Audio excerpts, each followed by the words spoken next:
Students, welcome to the new video. आज हम हमारी एक्सरसाइज 1.4 स्टार्ट करने वाले हैं। ठीक है। जिन भी स्टूडेंट्स ने प्रीवियस एक्सरसाइजेज नहीं करी हैं, पहले वो एक्सरसाइज कर ले और फिर ये वाली वीडियो देखें। Question number 1 is, without actually performing long division state whether the following rational numbers will have a terminating decimal expansion or a non-terminating repeating decimal expansion. इस क्वेश्चन को करने के लिए मैंने सबसे पहली अपनी इंट्रोडक्शन वाली वीडियो में टर्मिनेटिंग और नॉन टर्मिनेटिंग बहुत अच्छे से एक्सप्लेन किया था। पहले आप लोग वो देख लीजिए और फिर ये क्वेश्चन करिए। Right everybody. फिर भी मैं आपको थोड़ा सा बेसिक्स क्लियर कर देती हूँ। इन क्वेश्चंस में हमें क्या करना है, तो सबसे पहले तो टर्मिनेटिंग का मीनिंग होता है जब भी आप किन्हीं टू नंबर्स को डिवाइड करो डेसिमल आफ्टर डिजिट्स जो है वो रिपीट नहीं होते, वो फिनिश हो जाते हैं। And non terminating repeating means जब भी आप किन्हीं टू नंबर्स को डिवाइड कर रहे हैं और डेसिमल आफ्टर डिजिट्स एक सर्टेन प्लेस के बाद रिपीट होना स्टार्ट हो जाते हैं, उनको बोलते हैं नॉन टर्मिनेटिंग। मीन्स टर्मिनेट नहीं हो रहा है, डेसिमल रिपीट होता जा रहा है। Right everybody. इस टाइप के क्वेश्चंस में हमें डिनोमिनेटर देखना है। ठीक है। Denominator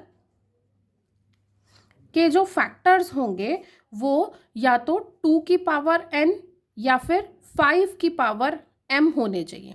m and n are any integer. Right everybody. 2 की पावर n या 5 की पावर m होने चाहिए, या ये दोनों भी हो सकते हैं, but not other than this.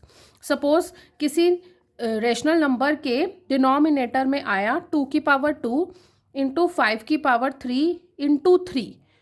This is non terminating repeating decimal expansion. ठीक है। अगर हमारे पास सिंपल आएगा 2 raise to the power 2 and 5, तब ये कैसा हो जाएगा, टर्मिनेटिंग डेसिमल एक्सपेंशन हो जाएगा। ठीक है। जिसमें भी 2 की पावर 2 या 2 की पावर n, 5 की पावर m या ये दोनों होंगे, वही कैसे एक्सपेंशंस होंगे, वो टर्मिनेटिंग होंगे। इसके अलावा बाकी सारे कैसे हो जाएंगे, नॉन टर्मिनेटिंग हो जाएंगे। राइट। यही काम हमें करना है हमारी इस एक्सरसाइज में। बाकी हम साथ साथ क्वेश्चंस करते हैं, आपको और क्लियर हो जाएगा। हमें without actual performing long division हमें इसको सॉल्व करना है। दैट मीन्स हम क्या करेंगे, सिंपली डिनोमिनेटर के फैक्टर्स करेंगे और चेक करेंगे कि क्या डिनोमिनेटर्स के फैक्टर 2 और 5 की पावर्स में है सब, तब हम लिख देंगे येस इट इज़ टर्मिनेटिंग। अगर नहीं है या उसके साथ कुछ और एक्स्ट्रा नंबर है, तब हम लिख देंगे it is non terminating. Right everybody. First part देख लीजिए। First part is 13/3125। हमें क्या करना है, डिनोमिनेटर के फैक्टर्स करने हैं, और फैक्टर्स करने तो आप सबको आते ही हैं। चलिए अब इसको डिवाइड करना स्टार्ट कर दीजिए by 5। Here you can see 5 6 जा 30, 5 2 जा 10, 5 5 जा 25। अगेन 5 1 जा 5, 5 2 जा 10, 5 5 जा 25, 5 2 जा 10, 5 5 जा 25, अगेन 5 5 जा 25। how many times 5 comes, 1 2 3 4 5। 3 1 2 5 को हम क्या लिख सकते हैं, 5 रेज़ टू द पावर 5 लिख सकते हैं। दैट मीन्स हमारा फ्रैक्शन क्या था, 13/3125। इसको क्या लिख सकती हूँ, 13/5 रेज़ टू द पावर 5। अब यहाँ पर देखिए, आप सिर्फ डिनोमिनेटर पर फोकस करिए। डिनोमिनेटर कैसा है, 5 raise to the power m की फॉर्म में है। क्या लिख देंगे, yes it is terminating. Right everybody, here you can see our denominator is in the form of 5 raised to the power m, so it is terminating number. I hope आप सबको अब ये क्लियर है। नेक्स्ट क्वेश्चन देखते हैं। 17/8। 17/8 second part. इसमें हमें क्या करना है, डिनोमिनेटर के फैक्टर्स कर लीजिए। 2 4 जा 8, 2 2 जा 4, that means 2 raise to the power 3। अब आप फ्रैक्शन को कैसे लिखेंगे, 17/2 raise to the power 3। Here आपका डिनोमिनेटर फिर से कैसा है, 2 raise to the power m की फॉर्म में है। Yes it is terminating. आ रहा है समझ में। चलिए नेक्स्ट पार्ट देख लीजिए। 64/455 थर्ड पार्ट। अगेन डिनोमिनेटर के फैक्टर्स करने हैं। 455। तो पहले आप इसे 5 से डिवाइड कर लीजिए। 5 9 जा 5 1 जा। अब आप इसे 7 से कर लीजिए। 7 1 जा 7 3 जा। अब 13 आगे नहीं होगा, तो इसका मतलब क्या हो गया, 455 का एक्सपेंशन 5 इंटू 7 इंटू 30। अब यहाँ पर लिख दीजिए। 64/5 इंटू 7 इंटू 30। अब आप यहाँ पर ध्यान से देखिए, क्या डिनोमिनेटर 2 m एंड 5 m या इन दोनों के फॉर्म में बन रही है? सो नहीं, हमारे पास 7 और 13 भी आ रहे हैं एक्स्ट्रा, है ना। सो कैसे लिखेंगे इसको? Our denominator is not in the form of 2 m and 5 m, so it's a non terminating number. जब भी कोई एक्स्ट्रा नंबर्स आ जाएंगे साथ में, तब वो कैसा हो जाएगा? Non terminating repeating decimal. Right everybody?